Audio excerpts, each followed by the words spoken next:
it's Ashley from WTI. If you are looking for a great rain jacket, windbreaker, I highly recommend this one from 33,000 feet. This is in their color cherry red, and I love that it easily zips up. It is waterproof and also a great windbreaker.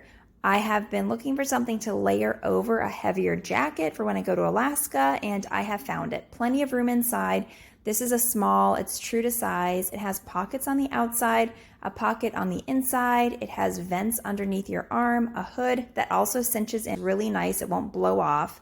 And then the length of it is also perfect, going a little bit lower than my waist. Overall, I'm really happy with this. It's quality, it's comfortable, and it packs up into a very convenient storage bag that you can throw in your backpack or your suitcase, so 10 out of 10. And that is my point of view.